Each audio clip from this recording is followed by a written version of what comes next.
Le village de Little Crenshaw n'avait pas connu de mariage d'une telle magnificence depuis près de 20 ans. En fait, depuis la malheureuse affaire de la fille ouanée du colonel Whitmore, qui avait épousé un homme de Bristol et ne s'en était jamais vraiment souillé. Cette affaire avait alimenté les conversations du village pendant près d'une décennie. Mais le mariage de mademoiselle Cecily Hartwell avec monsieur Edward Thornton promettait d'être une occasion bien plus splendide et satisfaisante, le genre de mariage, comme l'affirmait avec une autorité incontestable madame Doris Fenn, de la Poste, je n'ai pas oublié.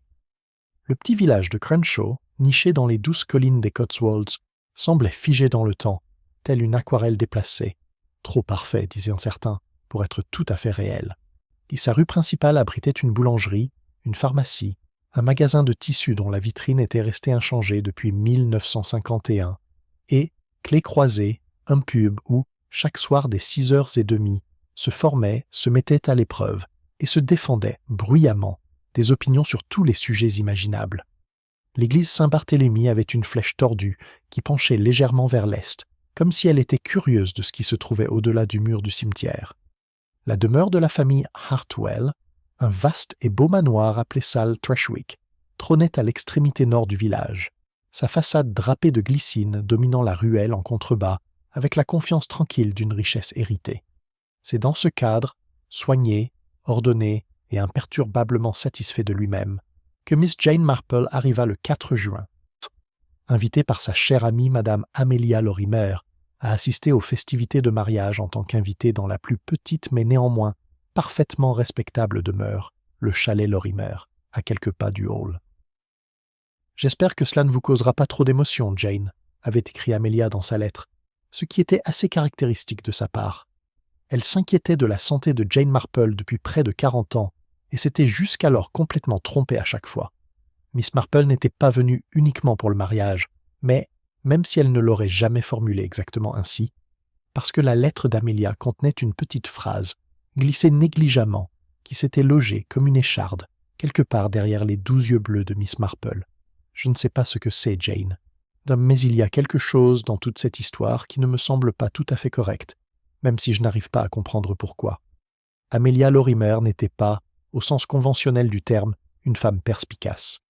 Mais elle vivait à Little Crenshaw depuis 31 ans et possédait cet instinct villageois si particulier, une accumulation de petites observations, aucune n'ayant de signification particulière prise individuellement, qui, parfois, laissait entrevoir la vérité par hasard, comme une horloge arrêtée qui donne l'heure juste 2 fois par jour. Miss Marple avait appris depuis longtemps à ne jamais négliger de tels instincts. Elle avait fait sa valise, pris son tricot et ses gants de jardinage. Elle les emportait toujours. Ils étaient si pratiques pour paraître occupés, et avait pris le train à Saint. Mary Mead par un beau mardi matin. Le dîner de répétition eut lieu la veille du mariage, dans la longue salle à se manger lambrissée de Treshwick Hall. La demeure appartenait, en théorie, à Madame Dorothea Hartwell, la mère de Cecily, une femme grande et belle de 58 ans, aux cheveux argentés coiffés avec une précision architecturale, et à l'attitude qui laissait deviner qu'elle n'avait jamais dit un mot qu'elle ne pensait pas. Elle régnait sur la pièce avec l'autorité sereine de celle qui a géré une grande maison pendant de nombreuses années, et qui n'a pas encore trouvé de successeur à la hauteur. Cécile trônait au centre de la longue table, telle une figure de portrait, lumineuse, pâle, et comme détachée du brouhaha ambiant. Elle avait 27 ans, des cheveux châtain foncé et de grands yeux gris à la surface calme, et d'une profondeur indéterminée. Elle riait lorsqu'on lui adressait la parole, acceptait les compliments avec une grâce naturelle, et se resservait 2 fois de vin quand elle pensait être à l'abri des regards. Miss Marple, assise 3 places plus loin, et absorbée dans une conversation à voix basse avec le vicaire sur les difficultés de cultiver des pois de senteur en terre calcaire, les observait, bien sûr. Edward Thornton était assis près de sa fiancée, avec l'assurance naturelle et élégante d'un homme qui avait toujours été apprécié et qui n'avait aucune raison de penser que cela changerait. Il avait 34 ans, de larges épaules, un visage agréable, et ce charme décontracté qui fonctionnait aussi bien avec les dames âgées qu'avec les clients importants. Architecte londonien de profession, il arborait à Little Crenshaw une allure de sophistication citadine, sans pour autant paraître étrange. Il avait rencontré Cecily 18 mois auparavant, lors d'une réception dans le Wiltshire, et leur fiançailles, de la vie générale, avaient été rapides, franches, et, du moins de son côté, menée avec enthousiasme. Madame Hartwell, semblait-il, avait approuvé cette union avec un certain enthousiasme. Edward Thornton était issu d'une famille respectable du Berkshire, menait une brillante carrière et n'avait ni première épouse encombrante ni dettes apparentes.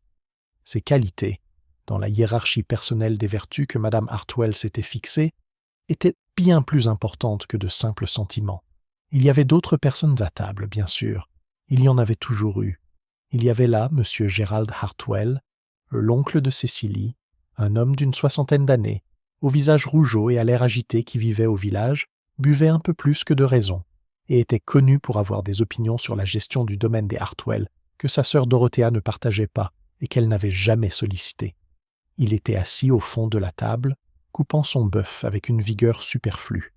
Il y avait là mademoiselle Rowena Petch, la plus vieille amie de Cécilie et demoiselle d'honneur désignée, qui avait été brièvement fiancée, 7 ans auparavant, à un certain Colin, avant que leur fiançailles ne soit rompue dans des circonstances que Little Crenshaw avait disséquées avec une grande minutie, non sans quelques inexactitudes.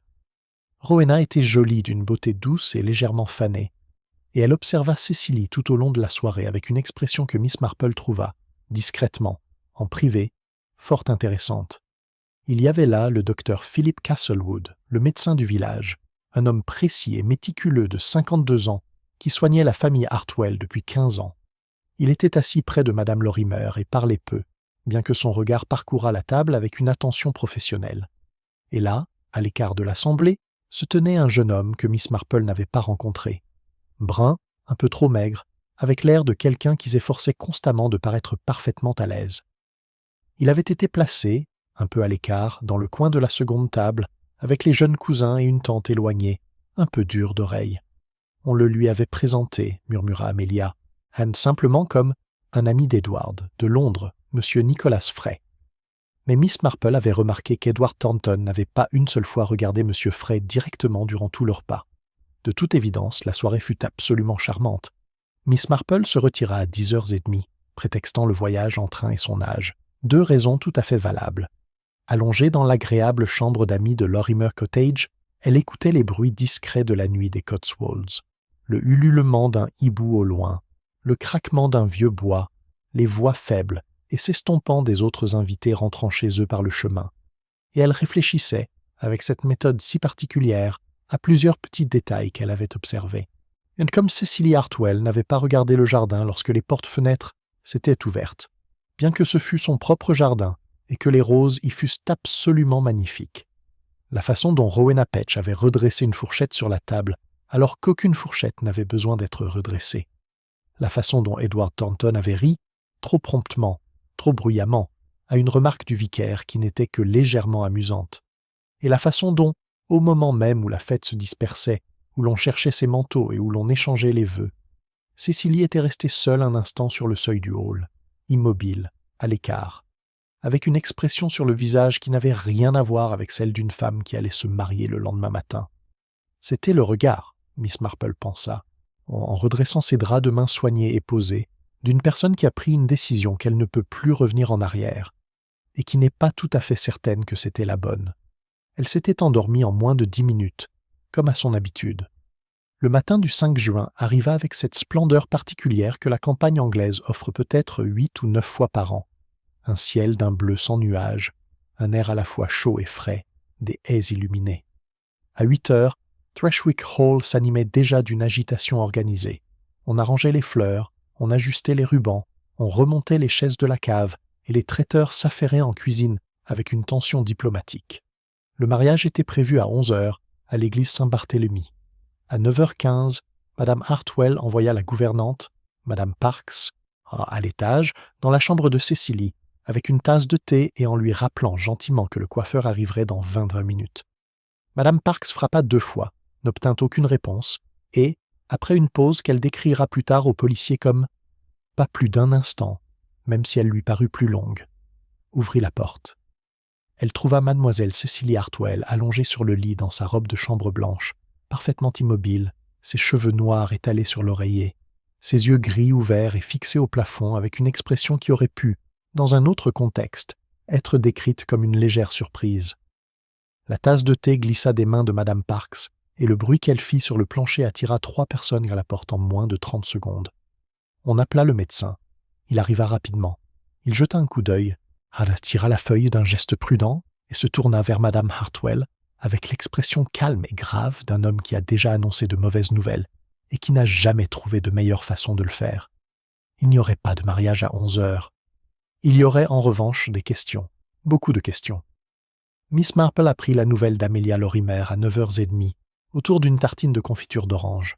Amelia était pâle et tremblait légèrement, sa tasse cliquetant contre sa soucoupe. Elle prononça ces mots comme quelqu'un racontant un rêve qu'il n'avait pas encore pris pour réel. Miss Marple posa sa tartine.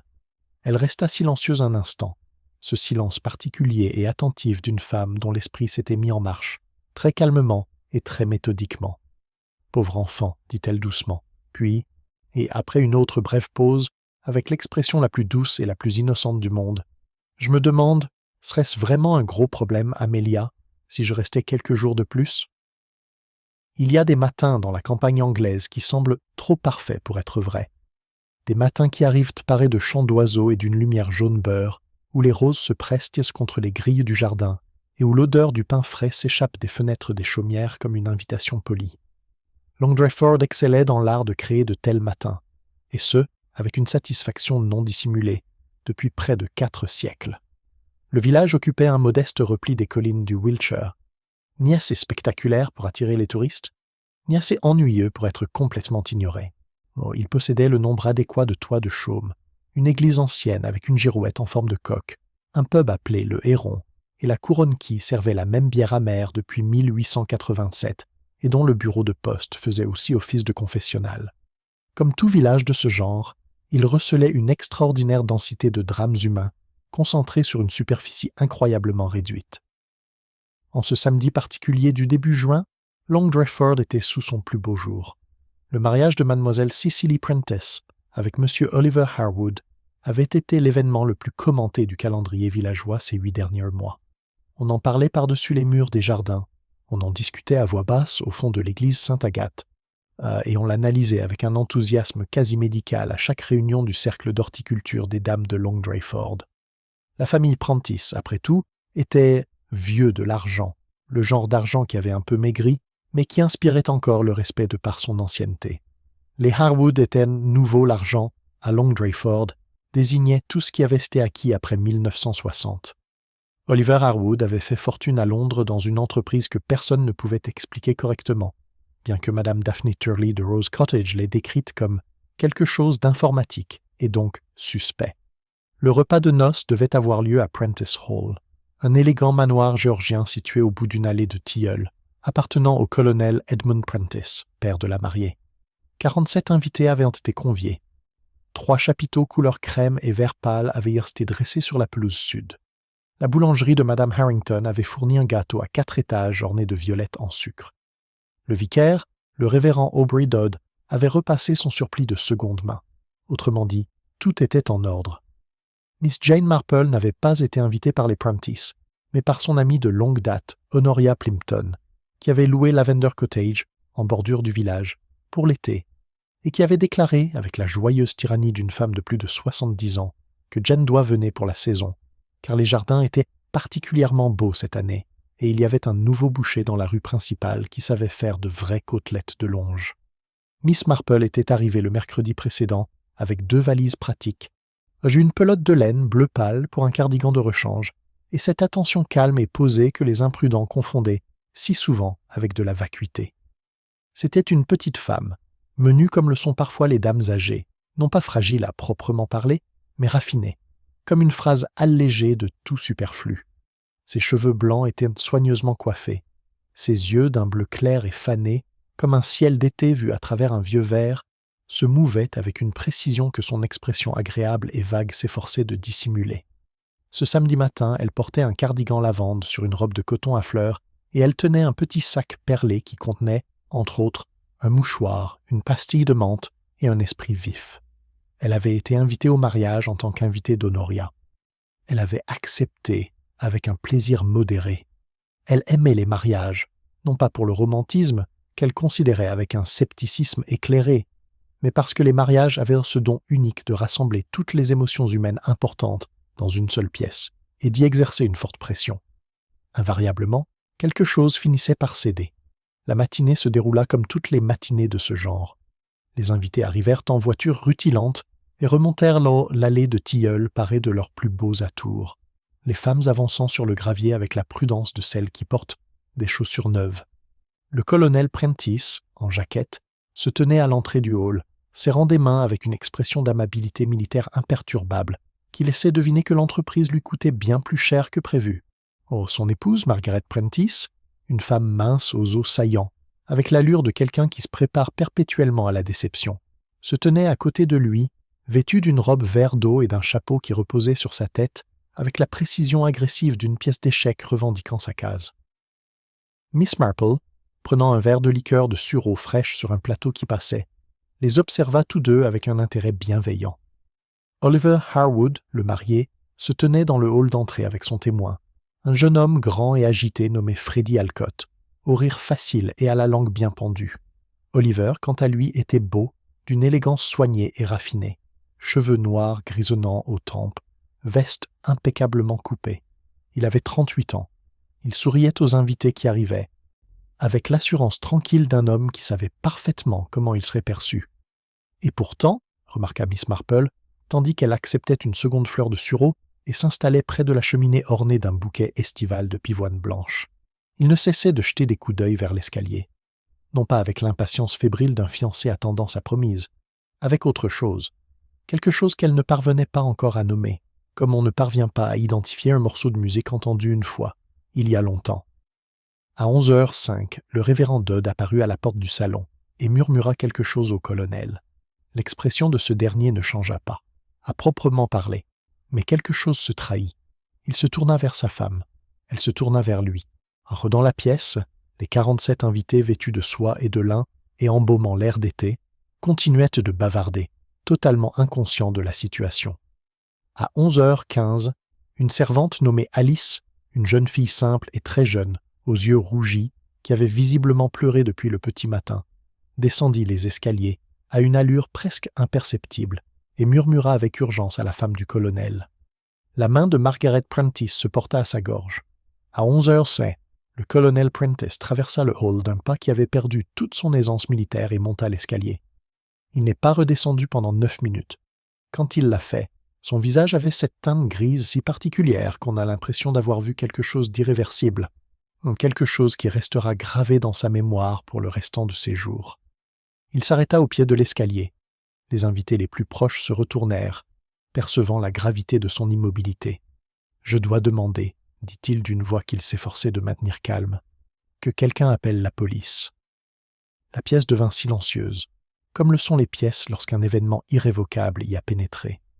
Dans un coin, près de la cheminée, une petite dame âgée, vêtue d'un cardigan lavande, posa son sirop de fleurs de sureau avec la minutie délibérée de quelqu'un qui vient de s'y intéresser de très près. Miss Marple leva les yeux vers l'escalier, puis elle regarda brièvement Oliver Harwood. Il fixait le sol. Il avait cessé de jeter des coups d'œil aux escaliers. Cecily Prentice, mariée, fille, et, de l'avis de tous, c'est la jeune femme la plus attentionnée et la plus aimée de Long Drayford, avait été retrouvée dans sa loge le matin de son mariage, vêtue de sa robe, assise devant son miroir et bel et bien morte. Le mot « police » se répandit dans la pièce comme une pierre dans l'eau calme, un point d'impact puis des répercussions qui s'étendent, touchant tout. Pendant 3 bonnes secondes, personne ne parla, puis tout le monde se mit à parler. Les 47 invités du petit déjeuner de mariage des Prentice devinrent, en un instant, 47 personnes qui ressentèrent le besoin urgent de parler à quelqu'un à leur côté. Le brouhaha montait par vagues, des questions qui s'accumulaient, des inspirations brusques, des phrases inachevées qui se perdèrent avant même d'avoir pu se terminer. La soie bruissait, et les tasses béatées s'entrechoquaient avec une violence inutile. Freddie Alcott, le témoin, déposa son verre de champagne sur la cheminée avec une assurance exagérée et murmura comme pour dire « Mon Dieu !» Oliver Harwood n'avait pas bougé. Il restait planté là où il se trouvait lorsque la voix du colonel avait résonné dans la pièce comme un coup de massue. Près de l'entrée du hall, une main appuyée contre le poteau de chêne au pied de l'escalier. Son visage avait pris l'expression d'un homme écoutant des instructions données dans une langue qu'il ne maîtrisait pas. Il était immobile. Trop immobile peut-être pour un homme qui venait d'apprendre, ou qui venait de comprendre, que sa fiancée était morte dans la chambre à l'étage. Miss Marple remarqua cela avec la même attention calme et posée qu'elle portait à tout. Elle ne fixa pas du regard. Elle avait appris depuis longtemps que la forme d'observation la plus utile est celle qui ne ressemble en rien à une observation superficielle. Elle se tenait près de la cheminée, les mains croisées sur son petit sac à perles, arborant l'air d'une femme légèrement préoccupée par le temps qu'il fait. L'inspecteur Garraway de la police du Wiltshire arriva 20 minutes plus tard, accompagné d'un jeune sergent nommé Price, qui prenait des notes avec l'empressement enthousiaste de quelqu'un qui ignore encore combien ses écrits sont souvent sans intérêt. Les invités avaient été conduits, avec une certaine fermeté, au salon, où ils s'assirent, restèrent debout ou arpentèrent de la pièce avec cette gêne particulière propre à ceux à qui l'on a interdit de partir. Long Dreyford, cependant, ne peut être contenu dans des salons. À 12h30, la nouvelle parvint au Heron and Crown, où les habitués du déjeuner du samedi l'accueillirent, avec l'attention solennelle que méritait une affaire d'importance locale véritable. À 13h, elle était arrivée à la poste, ce qui signifiait qu'elle avait été de facto diffusée. À 14h, chaque foyer dans un rayon de 3 km avait sa propre théorie. Madame Daphne Turley lança sa théorie à sa voisine par-dessus le mur du jardin, avec l'assurance d'une femme qui avait vu juste à plusieurs reprises lors des catastrophes du village et qui ne l'avait pas oubliée. « C'était la mère, dit-elle sans embâge. Margaret Prentice n'a jamais approuvé cette union. C'était évident. Une femme comme ça, toujours souriante et pesante. Elle voulait empêcher ce mariage depuis Noël. » Sa voisine, une veuve nommée Madame Fenn qui étendait son linge, trouva l'accusation plutôt sévère, et Madame Turley rétorqua que les accusations sévères étaient parfois simplement des observations justes que l'on n'osait pas formuler. Au pub Heron and Crown, le facteur, Terry Briggs, proposa une autre version des faits. Il expliqua avoir livré une lettre à Mademoiselle Prentice 3 jours auparavant. Une lettre épaisse, dans une enveloppe crème, sans adresse de retour, postée localement. Il ne l'avait pas lue, bien sûr, mais il avait remarqué que ses mains tremblaient légèrement lorsqu'elle l'avait prise. Quelqu'un la menaçait, dit-il avec l'assurance de celui qui a tiré une conclusion significative d'un seul détail. Vous verrez. Quelqu'un ne voulait pas que ce mariage ait lieu. Le vicaire, le révérend Dodd, assis dans son bureau avec une tasse de thé froid, pensait en secret que toute cette affaire avait un lien avec l'histoire financière quelque peu opaque de la famille Harwood, dont il avait entendu une rumeur lors d'une réunion diocésaine en février, rumeur qu'il n'avait pas jugé bon de répéter. Il ne l'avait pas répétée alors. Il n'était pas tout à fait certain de ne pas la répéter maintenant. Dans le salon de Prentice Hall, les théories se multipliaient, comme des vignes, chacune s'étirant avec assurance vers la lumière, chacune enracinée dans quelque chose de légèrement différent de la vérité. Miss Marple écouta tout. Elle écouta la théorie de Madame Turley, rapportée de seconde main par Honoria Plimpton, qui s'était éclipsée dehors pour recueillir des informations et était revenue les joues roses et légèrement essoufflée. Elle écouta la conversation basse et pressante de 2 demoiselles d'honneur, des jeunes filles d'une vingtaine d'années, toutes deux très pâles, assises côte à côte sur une banquette près de la fenêtre et parlant à demi-voix, comme le font ceux qui savent quelque chose mais n'ont pas encore décidé s'ils le révéleront. Elle écouta Freddie Alcott, qui en était à son 3e verre d'un vin ambré, et qui disait à un homme au visage rougeau nommé Gerald que toute cette histoire était absolument incompréhensible, absolument incompréhensible. Elle écoutait, elle parlait très peu, et elle regardait par la haute fenêtre à guillotine la pelouse sud, où les 3 chapiteaux crème et vert pâle se dressaient sous le soleil d'été, avec leurs guirlandes, leurs tables dressées et leurs vases de roses blanches, comme attendant un mariage qui n'aurait désormais pas lieu. Elle pensait à Alice, la bonne. La jeune fille pleurait bien avant que l'on ne découvre le corps. Cela, songea Miss Marple en caressant d'une main tranquille son sac à perles, était de loin la chose la plus intéressante de toutes. C'était le genre de chose à laquelle la plupart des gens ne se seraient pas interrogés. Une jeune servante qui pleure le matin d'un mariage. Après tout, les domestiques étaient des êtres sensibles, disait-on, et les mariages suscitaient toutes sortes d'émotions chez toutes sortes de personnes. Alice pleurait peut-être à cause d'une dispute avec la cuisinière, d'une lettre de chez elle, ou tout simplement parce que la beauté de l'événement faisait trop peser sur un chagrin personnel. Il y avait une douzaine d'explications parfaitement banales, et chacune d'elles aurait suffi à une personne cherchant, comme la plupart des gens, l'explication qui demandait le moins de réflexion. Miss Marple n'était pas ce genre de personne. Elle s'excusa auprès d'Honoria en murmurant qu'elle avait besoin d'un verre d'eau et traversa discrètement le salon pour rejoindre le couloir menant à l'arrière de la maison. L'inspecteur Garraway avait confiné les invités aux 2 pièces de réception principales, mais il n'avait rien dit du passage vers la cuisine, et Miss Marple avait depuis longtemps remarqué que les pièces les plus utiles d'une maison sont invariablement celles vers lesquelles les invités ne sont pas dirigés. La cuisine de Prentice Hall était une grande pièce aux dalles de pierre où flottait une odeur de pâtisserie froide et d'anxiété. 2 femmes étaient assises à la table centrale. La cuisinière, une femme corpulente nommée Madame Birch, dont l'orgueil professionnel semblait avoir été cruellement blessé par les événements du matin, et Alice, assise en face d'elle, une tasse de thé à la main, qu'elle ne buvait pas, les mains crispées dessus comme pour se réchauffer malgré la chaleur de juin. Alice leva les yeux lorsque Miss Marple apparut sur le seuil. Elle avait peut-être 19 ans, un visage franc et large, et des yeux tellement rougis par les larmes qu'ils étaient devenus à vif, emplis d'épuisement. Miss Marple reconnut immédiatement dans sa détresse une particularité. Ce n'était pas la détresse du choc, la douleur soudaine et violente de quelqu'un qui reçoit une terrible nouvelle. C'était la détresse de quelqu'un qui portait un fardeau immense et qui, enfin, avec un immense soulagement et une immense culpabilité, pouvait s'en libérer. « Je suis vraiment désolé de vous déranger, » dit Miss Marple d'un ton aimable, en prenant à Madame Birch l'air d'une vieille dame désemparée. « Pourrais-je vous demander un petit verre d'eau? J'ai très chaud. » Madame Birch se leva aussitôt, comme Miss Marple s'y attendait. Les bonnes cuisinières sont, par nature, incapables de refuser une demande domestique raisonnable. Cela va à l'encontre de leur instinct professionnel le plus profond. Tandis que Madame Birch se dirigeait vers l'évier, Miss Marple s'installa sur la chaise à côté d'Alice, avec l'aisance décontractée d'une femme qui s'assoit à table par habitude depuis toujours. « Quel matin affreux !» dit-elle doucement. Non pas à Alice en particulier, mais à l'ensemble de la pièce, sur le ton de quelqu'un qui fait une remarque anodine sur la météo. « Pauvre petite, j'imagine que vous l'aimiez beaucoup. » Alice serra la tasse dans ses mains. « Elle était très gentille, » dit-elle, et le mot sortit brisé en son centre, comme s'il avait déjà été répété trop de fois ce matin. « Les gens gentils sont plus rares qu'on ne le pense, » acquiesça Miss Marple. Elle accepta le verre d'eau que lui tendait Madame Birch, avec de chaleureux remerciements, et prit une petite gorgée. « J'imagine qu'elle devait être très excitée hier soir, avant le mariage. » Quelque chose a bougé derrière les yeux d'Alice. Une porte qui s'ouvre puis se referme très vite. « Elle était silencieuse, » dit la jeune fille avec précaution, plus silencieuse qu'on ne l'aurait cru. Nerveux, peut-être. Peut-être. Le mot tomba sans conviction, comme une pièce de monnaie posée sur un épais tapis. Miss Marple examina sa manchette brodée comme pour vérifier un fil qui dépassait. « Je suppose qu'elle n'a pas bien dormi, » dit-elle.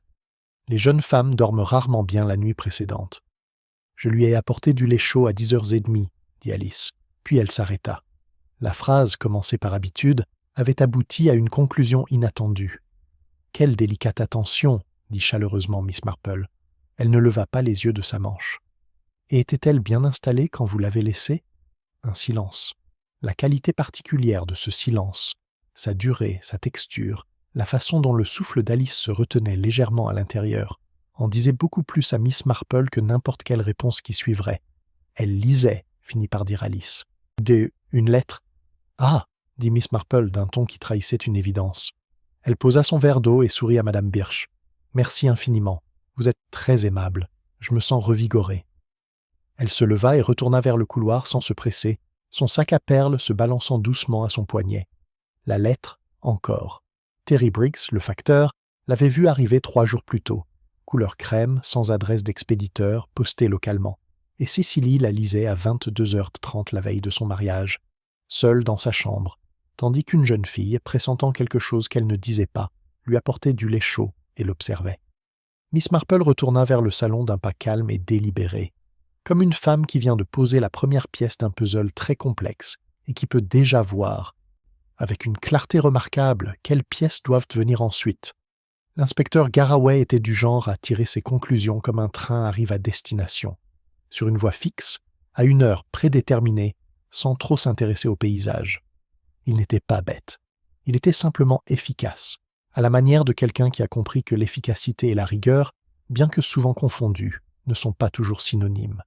Il avait passé 19 ans dans la police du Wiltshire, et en 19 ans, il avait appris que la réponse la plus probable était dans l'immense majorité des cas, la bonne. Il trouvait cela profondément rassurant. Il avait interrogé Oliver Harwood pendant 40 minutes dans le bureau du colonel, tandis que le crayon du sergent Price traçait des notes en arrière-plan.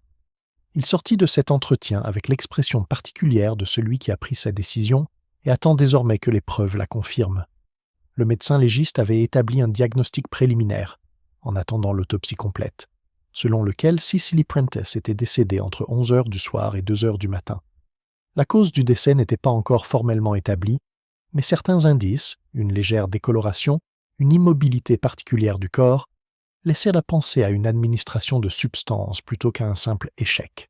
Le mot « poison » n'avait pas encore été prononcé officiellement, mais il planait sur Prentice Hall comme un courant d'air, ressenti par tous et ignoré de tous. Ce que l'inspecteur Garraway avait établi avec une certaine satisfaction était le suivant. Oliver Harwood avait été vu par 2 membres différents du personnel de maison entrant dans le couloir et de l'étage supérieur vers 11h15 la veille au soir. Ce couloir menait, entre autres, au dressing de Cicely. Oliver avait déclaré à l'inspecteur qu'il n'avait pas rendu visite à Cicely la veille du mariage, qu'il était resté en bas avec Freddie Alcott jusqu'après minuit, puis s'était retiré dans l'aile des invités. Il l'avait dit avec un calme parfait. Trop de calme, pensa Garraway. Le calme d'un homme qui avait préparé sa réponse avant même qu'on lui pose la question. Il y avait aussi la question de l'assurance. Le sergent Price avait trouvé les documents en question dans un tiroir du bureau de la chambre d'amis attribuée à Oliver, une assurance vie, souscrite 8 mois auparavant au nom de Cicely, avec Oliver Harwood comme unique bénéficiaire. Et c'était une somme considérable, le genre de somme qui change radicalement le cours d'une conversation. Garraway avait réuni les invités au salon à 3 heures et leur avait fait une brève déclaration, mesurée. Il les remercia de leur patience et leur indiqua qu'ils devraient tous fournir une déposition officielle avant leur départ. D'un ton posé, comme s'il délivrait un message en langage clair tout en utilisant un code, il ajouta qu'il s'attendait à ce que l'affaire soit rapidement réglée et que personne ne devait s'inquiéter outre mesure. Son regard s'arrêta un instant, mais sans équivoque, sur Oliver Harwood. La pièce le comprenait parfaitement. Miss Marple, debout près de la fenêtre, écoutait tout, la tête légèrement inclinée, à la manière d'un oiseau qui capte un son indéfinissable. Elle observa Oliver Harwood subir le regard pesant de l'inspecteur. Elle vit sa mâchoire se crisper, un petit mouvement précis, comme une couture trop serrée dans un tissu par ailleurs régulier. Elle vit Freddie Alcott, à ses côtés, lancer un regard perçant à son ami, puis détourner aussitôt les yeux. Il y avait quelque chose qui clochait. Non pas que le tableau fût faux, Oliver Harwood était un homme qui cachait des secrets. Elle en était absolument certaine. Mais il était incomplet, comme une somme est fausse non pas parce que ses chiffres sont incorrects, mais parce qu'il en manque plusieurs. Elle se surprit à observer une femme qu'elle n'avait pas eu l'occasion de remarquer auparavant. Assise à l'écart des autres invités, près de la cheminée froide, dans un petit fauteuil droit. Elle affichait la rigidité de celle qui avait décidé que l'immobilité était l'option la plus sûre. Elle avait peut-être 35 ans, était belle d'une manière austère, les cheveux noirs tirés en arrière et les mains jointes sur les genoux avec une certaine gravité. Dans la confusion générale du matin, on la présenta comme mademoiselle Rowena Dark, une amie du marié, avait-on dit, bien que le mot « amie » ait été employé avec cette imprécision calculée, qui cache parfois une réalité bien plus complexe. Rowena Dark n'avait pas pleuré, elle n'avait pas spéculé, elle n'avait pas cherché la compagnie des autres invités. Assise dans son fauteuil, elle fixait le vide, et toutes les quelques minutes, son regard se portait brièvement, furtivement, sur la porte par laquelle Oliver Harwood était entré à son retour de son entretien avec l'inspecteur. Elle attendait quelque chose, pensa Miss Marple, ou bien elle avait peur de quelque chose. D'après sa longue expérience, ces 2 états finissaient très souvent par se confondre. C'est Honoria Plimpton qui, tout à fait par inadvertance, a donné à Miss Marple son opportunité. Honoria connaissait Margaret Prentice depuis 30 ans, depuis l'époque où Margaret s'appelait encore Margaret Fallow du Shropshire, et n'avait pas encore acquis le nom de Prentice ni cette expression crispée si particulière qu'elle arborait désormais en permanence, comme si la vie était un citron qu'elle était constamment en train de goûter.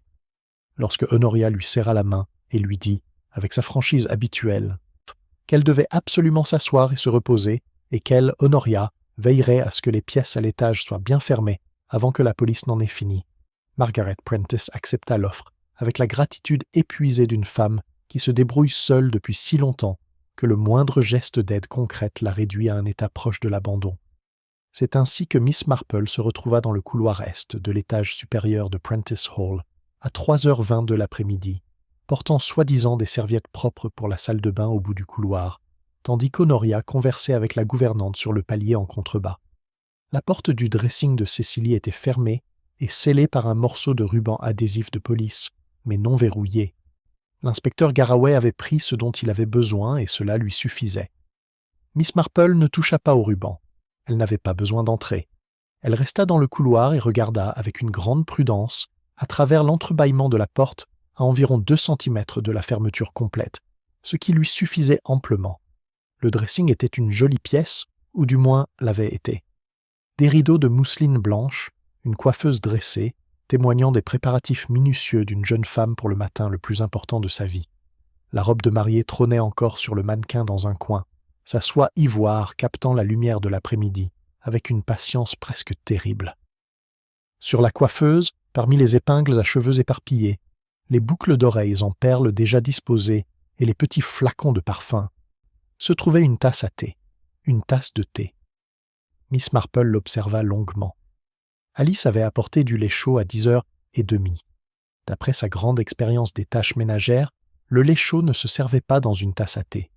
On l'apportait dans une petite casserole ou dans un mug, et on le versait au chevet du lit. Une tasse à thé suggérait du thé. Le thé suggérait que quelqu'un d'autre qu'Alice, était venu dans la chambre de Cécilie ce soir-là, et qu'on lui avait proposé une tasse de thé.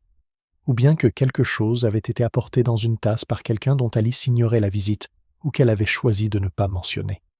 La tasse présentait un léger dépôt pâle à sa base intérieure. La police ne l'avait pas saisie. Apparemment, mais cela ne leur avait pas paru significatif. Après tout, il ne s'agissait que d'une simple tasse à thé dans le dressing d'une jeune femme. Miss Marple se redressa et s'éloigna de la porte d'un pas nonchalant, comme une femme qui vient de déposer des serviettes, et dont l'esprit est entièrement occupé par des choses agréables et sans importance. Elle pensait au digital. Les jardins de Prentice Hall étaient, comme Honoria l'avait promis, exceptionnellement beaux cette année. Miss Marple les avait admirés depuis la fenêtre du salon ce matin-là, avant que tout ne bascule. Ils s'étendaient le long des façades sud et de la maison. Rose, lavande, une profonde bordure de vivaces dans toute sa splendeur de juin. Et là, à l'extrémité est de la bordure, un massif de digital haute et magnifique, Digitalis purpurea. Dans la région du Worcestershire où Miss Marple avait passé un été, jeune femme, on l'appelait dé à coudre du mort. Les ouvrages de jardinage la décrivaient comme ornementale. Les livres de pharmacologie, quant à eux, la décrivaient avec plus de précision. Elle descendit les escaliers. Dans le salon, Rowena Dark n'avait pas bougé de sa chaise droite. Elle restait assise avec la même imperturbable immobilité qu'auparavant. Et lorsque Miss Marple passa devant elle en esquissant un petit sourire vague sur la pièce, elle remarqua ce qu'elle n'avait pas pu voir auparavant, faute d'un angle de vue suffisant. À l'intérieur de l'index droit de Rowena Dark, juste sous la première phalange, à l'endroit précis où le doigt repose contre le corps d'un stylo plume, se trouvait un fin croissant d'encre bleu foncé. De l'encre ancienne, pas de l'encre d'aujourd'hui. La peau autour était légèrement tachée, comme le sont les taches d'encre absorbées au fil du temps. Lorsqu'une lettre a été écrite et réécrite, révisée, repensée et réécrite encore, avec l'intensité particulière de quelqu'un qui compose quelque chose de très important. Une enveloppe couleur crème, sans adresse de retour, affranchie localement. Cécilie la lisait seule à 10h30, les mains tremblantes à la réception du colis. Miss Marple s'installa près d'Honoria et prit son tricot dans son sac, avec tous les signes d'une femme entièrement absorbée par le comptage des mailles. Les digitales, la tasse de thé, l'encre. 3 petites choses, chacune parfaitement ordinaire, chacune totalement invisible à quiconque n'a pas passé sa vie à apprendre que les secrets les plus dangereux sont toujours cachés à l'intérieur des objets les plus familiers. À 16h, les dépositions officielles furent recueillies et les invités autorisés à partir, avec la consigne formelle de rester joignables. Les chapiteaux dressés sur la pelouse sud se dressaient sous la longue lumière de l'après-midi, leurs tables intactes et leur composition florale fanée, une nature morte au ton crème et vert pâle, comme suspendue entre deux mondes. La plupart des invités s'en allèrent, avec l'efficacité contenue et légèrement hébétée de ceux qui souhaitent digérer une catastrophe dans l'intimité de leur foyer. Quelques-uns restèrent, ceux qui avaient des liens plus étroits avec la famille. Là, ceux dont les déclarations avaient suscité de nouvelles questions. Et Freddie Alcott, qui avait évolué bien au-delà de son teint ambré pour atteindre cet état de franchise morose et expansive que Miss Marple reconnaissait comme l'un des plus productifs pour un témoin. Elle le trouva sur la terrasse, sur le côté de la maison, assis sur une balustrade de pierre, veste ôtée et cravate dénouée, le regard perdu dans le jardin, l'air absent et intense d'un homme en proie à un douloureux conflit intérieur.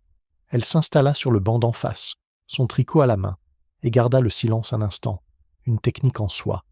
On se braque sur ceux à qui l'on parle sans cesse. Ceux à qui l'on s'assoit simplement finissent souvent par engager la conversation. Freddie a duré environ 4 minutes. Le truc, c'est que, dit-il sans préambule, comme s'ils étaient déjà en pleine conversation, je le lui ai dit il y a des mois que toute cette affaire allait s'effondrer. Vous ne pouvez pas... Il s'arrêta, la regarda. Je suis désolé. Vous étiez une amie de Madame Plimpton, n'est-ce pas? Je ne voulais pas... Je vous en prie, ne vous excusez pas, dit Miss Marple d'un ton aimable en comptant un point de couture. Je trouve que, les jours comme celui-ci, parler fait du bien. Freddie y réfléchit, conclut que c'était vrai et accepta comme une invitation. Lui et Rowena sont restés ensemble 2 ans, dit-il. À Londres, avant Cécilie. C'était sérieux, vraiment sérieux. Le genre de relation où l'on croit que c'est du solide. Et puis ça s'est mal terminé. La faute à Oliver, pas à elle. Il a rencontré Cécilie à un dîner en mars de l'année dernière et c'était... Il fit un geste vague. C'était tout. Très vite. Trop vite, à mon avis. Et Mademoiselle Dark demanda Miss Marple, sur le ton de quelqu'un qui demande si une laine particulière est disponible en bleu.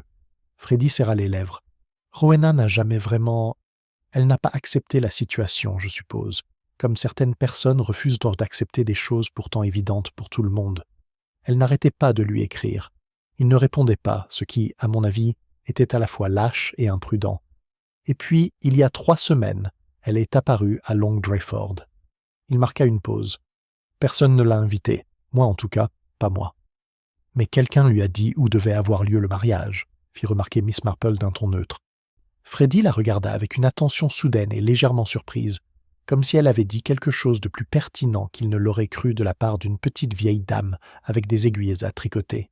« Oui, dit-il lentement, quelqu'un a dû le faire. » De l'avis de Miss Marple, la conversation avait atteint son point le plus opportun.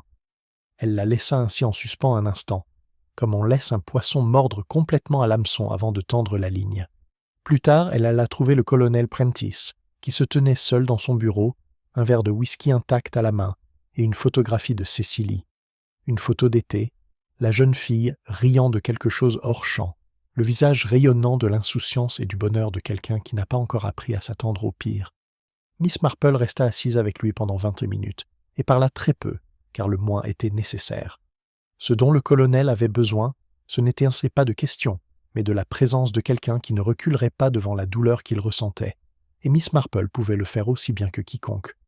Mais vers la fin, elle a fini par poser une question, doucement, presque comme une pensée après coup. Cécilie était-elle troublée ces dernières semaines, au-delà de la nervosité naturelle d'une mariée? Le colonel déposa la photographie. Ses mains, remarqua-t-elle, n'étaient pas tout à fait stables. Elle l'était, dit-il. Elle semblait diminuer, comme si elle essayait de se faire toute petite. Je lui ai demandé une fois si tout allait bien avec Oliver et elle a répondu oui, très vite, trop vite. Il regarda Miss Marple avec le regard direct et désemparé d'un homme qui comprend qu'il n'a pas prêté suffisamment attention à quelque chose d'extrêmement important. Je pensais que c'était juste le trac. Je me le répétais. Bien sûr que oui, dit Miss Marple avec beaucoup de douceur. On se dit très souvent ce qui est le plus supportable. En retraversant le couloir, elle passa devant la porte ouverte du salon et s'arrêta. Margaret Prentice se tenait à la fenêtre, dos à la pièce, les bras croisés sur sa poitrine étroite. À côté d'elle, Rowena Dark parlait d'une voix basse et rapide. Leurs reflets se dessinaient dans la vitre sombre. 2 femmes de profil, très proches l'une de l'autre. L'expression de Margaret n'était ni de la douleur ni du choc. C'était le visage d'une femme recevant une information qu'elle possédait déjà, en confirmant un arrangement qu'elle avait déjà conclu. Miss Marple continua sa marche. Ses aiguilles se mirent en mouvement. Son esprit s'emballa. À 6h30 ce soir-là, l'inspecteur Garraway arrêta Oliver Harwood. Il le fit discrètement, sans cérémonie, dans le couloir de Prentice Hall, tandis que le sergent Price tenait la porte et que les derniers invités, restés tard, feignaient de ne pas regarder depuis l'entrée du salon. Oliver accepta son arrestation avec le même calme déconcertant qu'il avait conservé toute la journée. Aucune protestation, aucune manifestation d'indignation innocente, simplement un long regard posé sur Garraway qui, pensa Miss Marple, exprimait une résignation bien plus grande que celle qu'un homme véritablement innocent aurait dû ressentir. Il demanda seulement qu'on téléphone à son avocat à Londres, puis il sortit par la porte principale du hall et monta dans la voiture de police qui l'attendait, d'un pas mesuré, comme un homme franchissant un seuil, qu'il s'attendait, au fond de lui, à atteindre. Garraway était satisfait. Les mouvements du personnel la veille au soir situaient Oliver dans le couloir est. La police d'assurance, signée par Oliver, se trouvait dans un tiroir de bureau.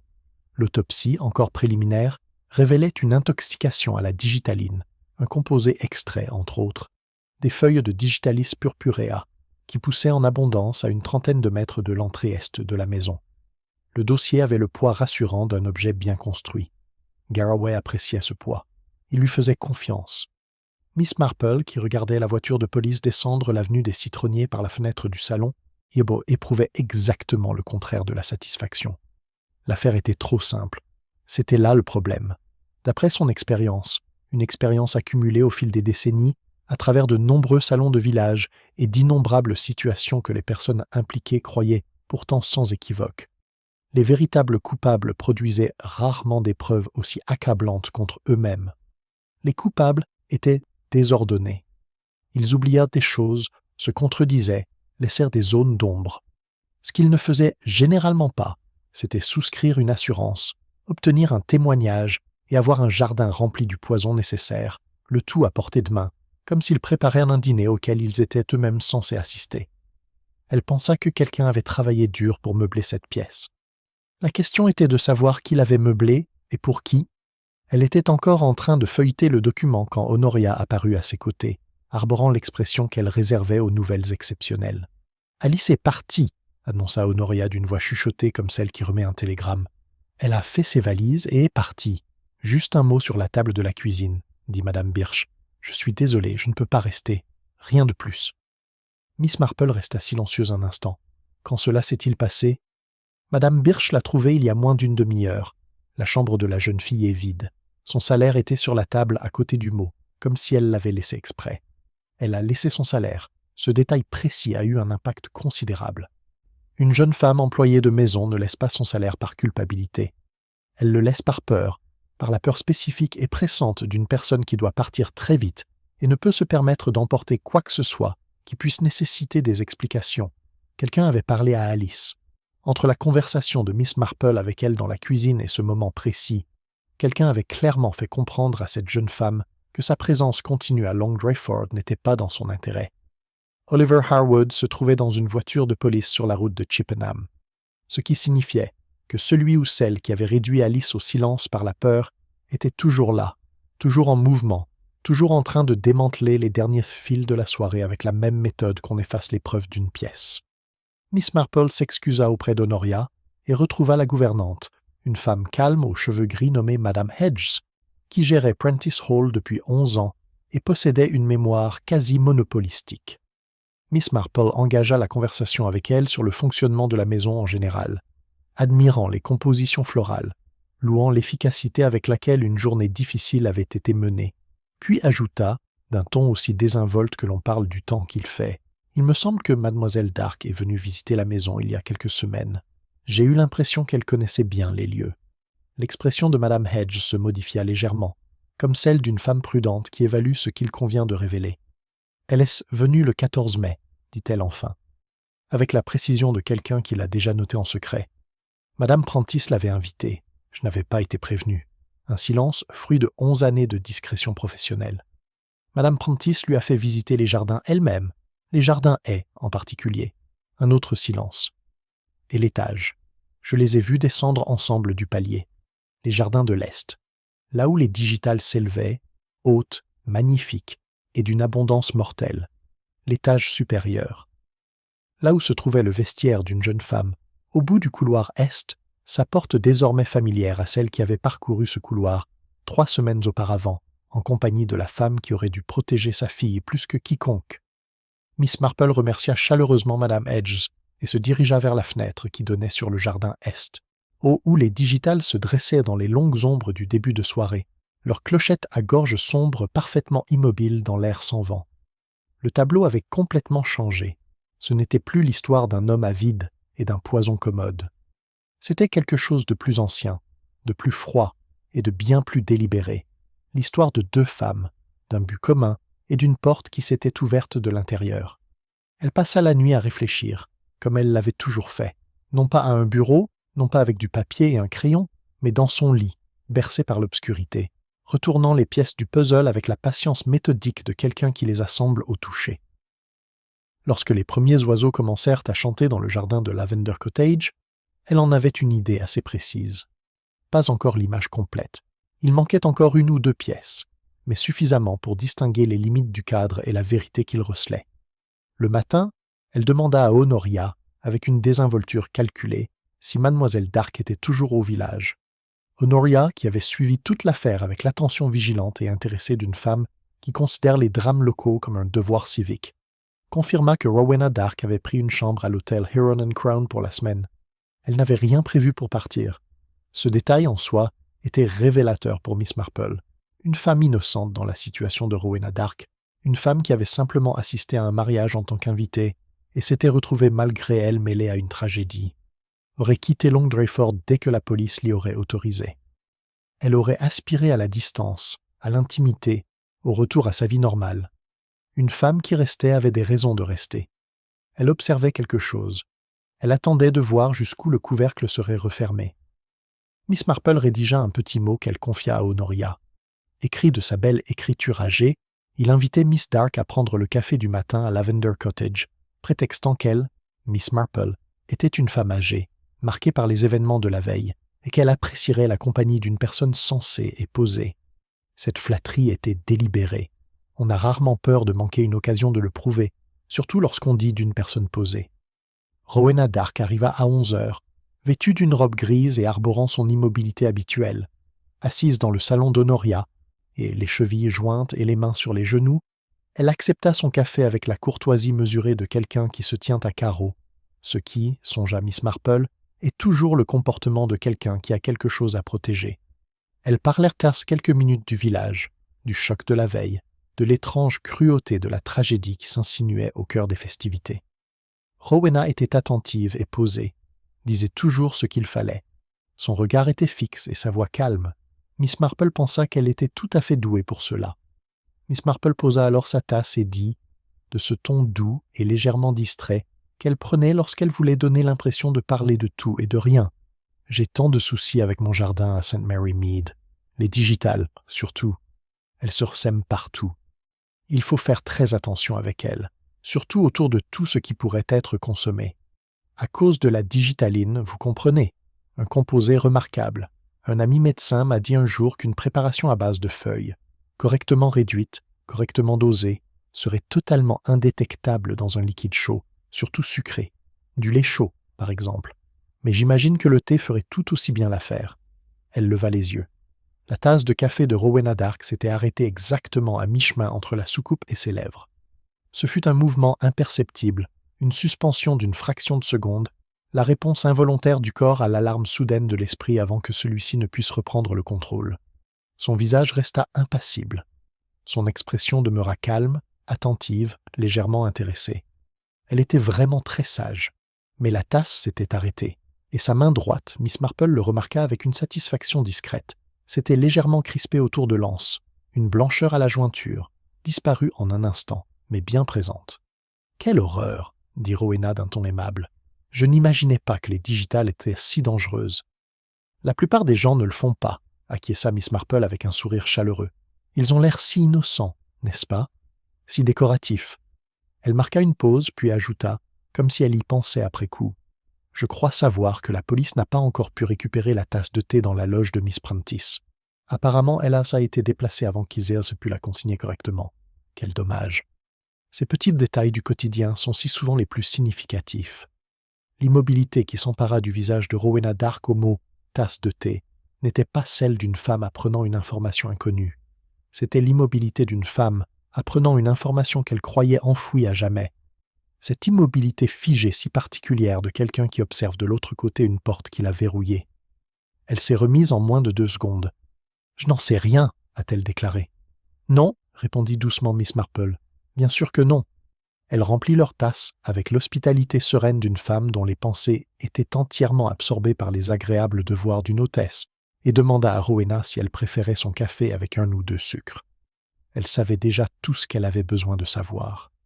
Elle se rendit chez l'inspecteur Garraway le même après-midi. Il la reçut dans le petit bureau qu'il avait réquisitionné à la mairie, une pièce exiguë et fonctionnelle qui sentait le vieux bois et une angoisse plus récente, et l'écouta avec cette expression particulière d'un homme qui s'efforce d'être poli avec quelqu'un qu'il considère comme un obstacle. Miss Marple était habituée à cette expression. Elle l'avait vue maintes et maintes fois, au fil des années, sur le visage de nombreux inspecteurs, et elle avait appris que la meilleure façon d'y répondre était simplement de continuer à parler d'un ton posé et calme jusqu'à ce que l'expression change. Elle finissait toujours par changer. Les faits, eux, s'imposaient d'eux-mêmes, quelle que soit la manière dont on les accueillait. Elle commença non par des théories, mais par des questions. L'autopsie avait-elle confirmé l'intoxication à la digitaline? Oui. L'équipe d'enquête avait-elle remarqué le massif de digital dans le jardin Est? Oui, et l'avait inclus dans le dossier contre M. Harwood, qui avait accès au jardin. Oui, acquiesça Miss Marple d'un ton aimable. Il y avait accès. Tout comme chaque membre de la maisonnée, chaque invité qui avait parcouru le domaine, et une visiteuse en particulier qui avait bénéficié d'une visite privée de ces mêmes jardins le 14 mai, guidée par Madame Margaret Prentice en personne. L'inspecteur avait-il interrogé Madame Hedges, la gouvernante, au sujet de cette visite? Garraway ne l'avait pas fait. Son expression changea légèrement, d'environ 1 degré. Elle poursuivit.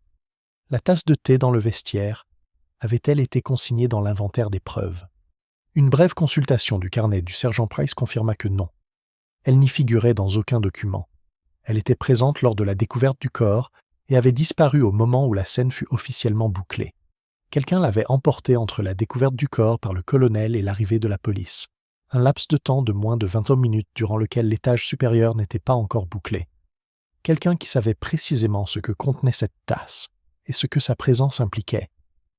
Oliver Harwood, fit-elle remarquer discrètement, était resté dans le hall d'entrée pendant tout ce temps. Plusieurs témoins pouvaient le confirmer. Il n'était pas monté à l'étage.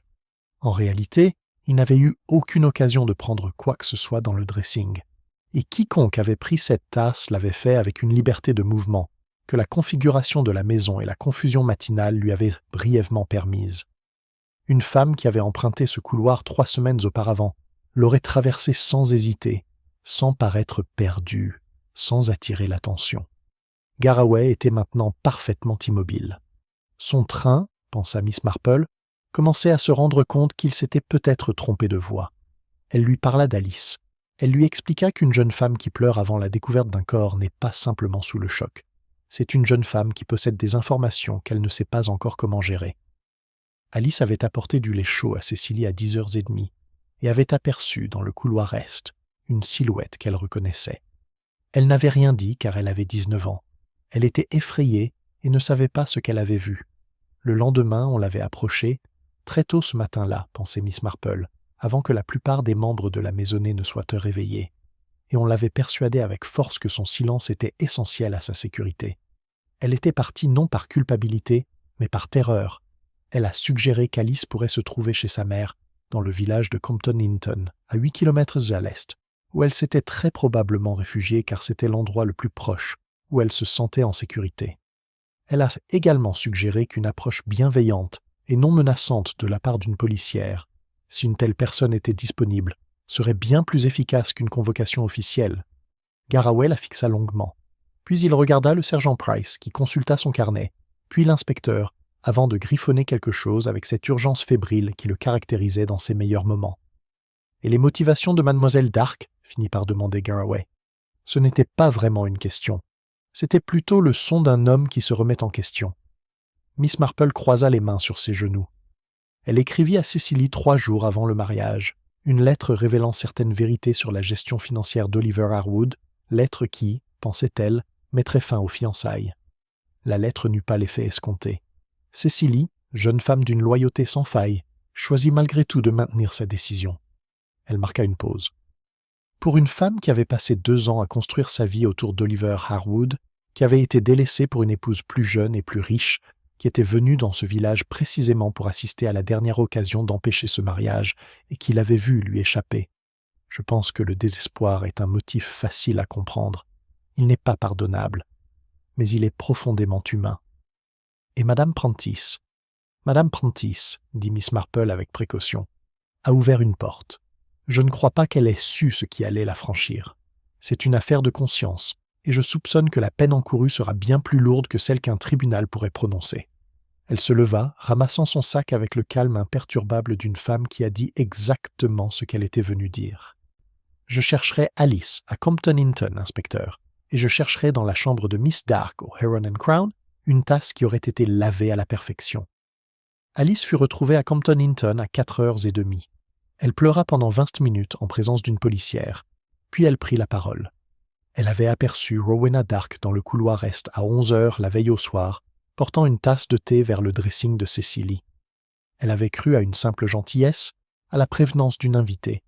Elle n'en avait compris la signification que le lendemain matin, et alors, trop effrayée pour le dire, elle l'avait trouvée dans l'arrière-cuisine à 6h du matin et lui avait parlé d'une voix calme et posée qui l'avait terrifiée bien plus que des cris. La tasse aurait été retrouvée dans la corbeille à papier de Mademoiselle Dark au pub The Heron and Crown, enveloppée dans un foulard en soie. Lavée, certes, mais pas suffisamment. Le laboratoire de police scientifique de Chippenham a décelé des traces de préparation digitalique dans les résidus au fond, en concentration suffisante pour établir un lien de causalité irréfutable. Rowena Dark fut arrêtée à 6h20. Elle ne fit aucune déclaration. Elle marcha jusqu'à la voiture de police, la tête haute, le visage impassible et les mains parfaitement immobiles. Elle ressemblait, pensa Miss Marple, qui l'observait depuis le portail de Lavender Cottage, à une femme qui avait toujours su, au fond d'elle-même, que cette fin était inévitable, qui, peut-être, dans ses moments les plus intimes, elle avait choisi plutôt que de voir Oliver Harwood heureux avec une autre pour le restant de ses jours. C'était le crime le plus triste qui soit, celui qui commence non par la malice, mais par l'amour, et qui découvre la malice en cours de route, sans même s'apercevoir du moment où la frontière se franchit. Long Dryford mit environ 4 jours à assimiler ce qui s'était passé, et bien plus longtemps encore à décider comment l'interpréter. C'était dans la nature des villages. Ils digèrent les catastrophes comme la vieille pierre absorbe la pluie, lentement et profondément, jusqu'à ce que l'événement s'intègre à l'essence même du lieu et ne puisse plus être totalement dissocié de celui-ci. Oliver Harwood fut libéré le lendemain matin de l'arrestation de Rowena, avec cette courtoisie toute particulière que les institutions réservent aux personnes qu'elles ont lésées et dont elles ne souhaitent pas se souvenir. Il quitta Long Dryford le matin même dans une voiture de location, sans adresser la parole à personne, hormis Freddie Alcott, qui lui serra longuement la main sur le parking du commissariat, avant de rester planté là, à regarder la voiture, jusqu'à ce qu'elle disparaisse complètement. Nul ne sut ce qui se passa entre eux durant ces quelques minutes. Freddie partit lui-même 2 jours plus tard, et si Long Dryford s'attendait à ce qu'il laisse un récit de ses sentiments, la ville fut déçue. Il était simplement là, puis il n'était plus là, ce qui constitue parfois la seule conclusion qu'une situation puisse apporter. Margaret Prentice ne fut pas arrêtée. Les preuves étaient insuffisantes pour établir sa complicité, et la loi, songea Miss Marple, était un instrument d'une précision redoutable, qui parfois contournait les aspects les plus cruciaux d'une affaire. Ce que Margaret avait fait, ouvrir sa maison à une femme dont elle savait les intentions destructrices, lui faire visiter les lieux et le jardin, garder le silence tout du long, relevait d'une zone d'ombre pour la loi. Elle demeura à Prentice Hall. De toute évidence, elle ne dormait pas bien. Madame Edges, qui avait sa propre interprétation précise et complète des événements, lui servait chaque matin son petit déjeuner avec une neutralité si étudiée et impeccable qu'elle constituait, à sa manière discrète, un verdict quotidien. Le colonel Prentice vieillit considérablement dans les semaines qui suivirent. On le voyait presque tous les matins au cimetière de Sainte-Agathe, près de la tombe de Cecily, sous une pierre tombale en pierre claire des Cotswolds. Le village, à son grand mérite, le laissa là en paix, ce qui était la plus grande marque de respect qu'il pouvait manifester. Les 3 chapiteaux dressés sur la pelouse sud furent démontés le lundi par la société de location, qui s'acquitta de la tâche avec une rapidité professionnelle que le village, tout bien considéré, jugea presque providentielle. Les roses blanches dans leur vase étaient fanées. Le gâteau à étage de la boulangerie de Madame Harrington avait été discrètement retiré le lendemain du mariage avorté, et Madame Harrington, femme à la fois pragmatique et sincère, avait envoyé au colonel un petit pot de miel accompagné d'un mot manuscrit ne contenant aucun autre mot que leur nom. Il conserva le mot. Il le garda, raconta plus tard Honoria à Miss Marple, dans le tiroir du haut de son bureau, là où l'on conserve les objets qui, dans les moments difficiles, nous ont offert un mince espoir que le monde recèle encore de la bonté. Alice retourna à Long Drayford 3 semaines après son arrestation. Elle ne reprit pas ses études à Prentice Hall, mais trouva un emploi au Heron and Crown, discrètement obtenu par l'intermédiaire de Madame Hedges, qui avait un cousin dans la direction. On remarqua qu'elle avait considérablement mûri en 3 semaines, comme cela arrive parfois aux jeunes gens lorsque les circonstances les obligent à évoluer plus vite que prévu. Elle ne parla de ce qu'elle avait vu dans le couloir est, sauf au tribunal, où elle s'exprima clairement et sans sourciller, et le tribunal la jugea tout à fait crédible, car elle l'était. Le dernier matin de Miss Marple à Long Drayford, elle était assise dans le jardin d'Honoria, avec son cardigan et son tricot, profitant de la lumière si particulière du petit matin que le village savait si bien produire, et elle pensait, comme elle y avait pensé, par petites touches, tout au long des jours précédents, à l'amour. Au final, c'était toujours de l'amour, ou quelque chose qui avait commencé comme de l'amour et qui, sous la pression, s'était durci, conservant l'intensité de l'amour tout en perdant toute sa générosité. Elle l'avait déjà vu, la façon dont la dévotion, refusée, détournée et finalement acculée, pouvait devenir indiscernable de son contraire. On parlait d'amour et de haine comme s'il s'agissait des points les plus éloignés l'un de l'autre sur une longue ligne droite. D'après l'expérience de Miss Marple, ils ressemblaient bien plus aux 2 extrémités d'un cercle, qui, à leurs points extrêmes, se rapprochent tellement qu'on peut, sous certains angles, les confondre. Rowena Dark avait aimé Oliver Harwood, à sa manière, de toute la force qui caractérisait sa nature si particulière. C'était précisément cet amour, sa profondeur, son exclusivité, son refus absolu d'accepter son absence, qui l'avait rendue capable de commettre l'acte qu'elle avait commis. Ce crime n'avait pas été commis malgré ses sentiments, mais bien à cause d'eux. Miss Marple dévida sa laine, rangea ses aiguilles et contempla le jardin d'Honoria, où les roses commençaient à fleurir le long du mur du fond, roses et blanches, totalement indifférentes aux affaires des êtres humains. Elle pensa à Cecily Prentice, morte en robe de mariée devant un miroir, avec une lettre qu'elle avait choisi d'ignorer à côté d'elle, faisant confiance à quelque chose, en Oliver, en l'avenir, à la bonté ordinaire d'un matin où elle s'attendait à se réveiller, qui n'avait pas survécu à la nuit. Le monde, pensait Miss Marple, n'était pas dangereux parce qu'il abritait des gens méchants. Les gens méchants étaient relativement rares et relativement faciles à repérer une fois qu'on avait cessé de s'attendre à ce que la méchanceté se manifeste. Le monde était dangereux parce qu'il abritait des gens qui aimaient mal, avec trop de besoins, trop peu de sagesse et aucune notion des limites que doit, et selon toute logique, s'imposer l'affection d'une personne à une autre. Elle prit son sac et entra pour finir de faire ses bagages. Long Drayford reprit ses roses, ses commérages et ses matins jaune beurre, portant son nouveau savoir comme tous les vieux lieux portent leur histoire, visiblement si l'on savait où regarder, et tout à fait invisiblement dans le cas contraire. Le train pour St. Mary Mead quitta Long Drayford à 14h20. Miss Marple était à bord, installée dans un coin, son sac à tricot sur le porte-bagages, tandis que la campagne du Wiltshire défilait par sa fenêtre, ses longues étendues de verdure paisible. Elle regardait le paysage défiler, les haies, les clochers aperçus furtivement au-dessus des cimes des arbres, les fermes dressées, massives et sereines, au milieu de leurs champs, et elle laissa son esprit vagabonder, quand, comme toujours durant ces heures de calme après la résolution d'une affaire, elle repassa les événements en revue, lentement, comme on parcourt une maison après le départ des invités, vérifiant que tout a été fait dans les moindres détails. Les indices étaient là depuis le début, comme toujours. C'est ce que les gens ne comprenaient pas de la vérité. Elle ne se dissimulait ni profondément, ni habilement. Elle se glissait simplement au sein de l'ordinaire, comptant sur le fait que la plupart des gens regarderaient au-delà des apparences, en quête de quelque chose de plus dramatique. Les yeux rouges d'Alice, un matin de mariage, pleurant avant même que le moindre prétexte ne se manifeste. Une tasse de thé qui n'appartenait à personne dans le récit de la soirée.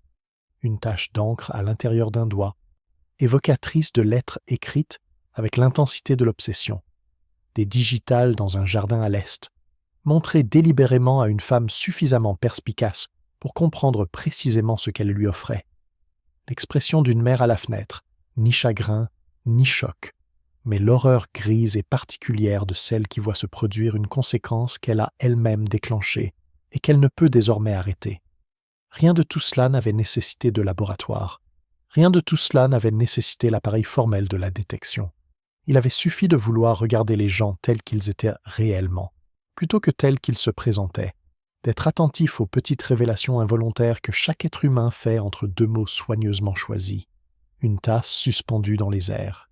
Oh, des mains crispées sur la porcelaine, des yeux toujours tournés vers une porte plutôt que vers un visage. C'étaient ces confessions qui comptaient. Celles-ci ne pouvaient être répétées, car elles se produisaient en deçà du niveau où opère la répétition. Rowena Dark serait jugée à l'automne. Les preuves, finalement, s'étaient accumulées avec la constance tranquille de ce qui n'attendait que d'être découvert. Le témoignage d'Alice, les traces de digitaline, la date confirmée de la visite à Prentice Hall en mai, consignée dans le journal intime que Madame Hedges avait produit avec la précision impassible d'une femme qui tenait des registres depuis 11 ans, car elle savait, instinctivement, que les archives sont ce qui reste quand la mémoire fait défaut. Margaret Prentice ne serait pas inculpée, mais elle porterait le poids de son acte jusqu'à la fin de ses jours. Et cela, pensa Miss Marple, constituait une forme de sentence en soi, peut-être la plus durable, car elle s'infligeait elle-même cette peine et ne connaissait pas de date de libération. Oliver Harwood finirait par se remettre. On se remettait toujours des épreuves les plus terribles qui frôlèrent la catastrophe. Mais s'il méritait de se rétablir, si les imperfections de son caractère que Rowena avait tenté de mettre au jour et que Cécilie avait choisi d'ignorer, le rendaient plus ou moins coupable dans le déroulement tragique des événements. Miss Marple ne se sentait pas en mesure de répondre à cette question avec certitude. Elle avait toujours su qu'elle n'avait pas pour vocation de juger les vivants, mais seulement de faire éclater la vérité au nom des morts, qui ne pouvaient plus le faire eux-mêmes, et Cécilie. Elle pensa à Cécilie en dernier, et plus longuement. Une jeune femme qui avait reçu une lettre qui lui disait la vérité et qui avait choisi d'agir malgré tout, par amour, par loyauté, ou par une certitude intime que la personne en qui elle avait décidé de croire valait la peine de prendre le risque. Il y avait là quelque chose, pensa Miss Marple, qu'on ne pouvait qualifier de folie.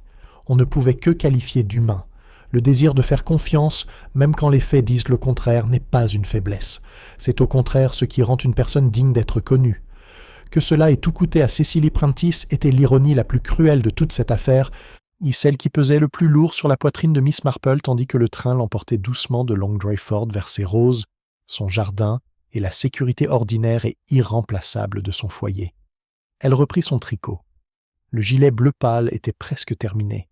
Encore 2 soirées, pensa-t-elle, et ce serait fini. Par la fenêtre, le clocher d'une église se dressa un instant contre le ciel, puis disparut, comme toute chose, la belle comme la terrible, ne laissant derrière elle que la persistance tranquille du monde qui continue après elle, ni guéri ni brisé, simplement présent, comme il l'a toujours été. Elle a compté ses points de suture, elle les a comptés soigneusement jusqu'au bout.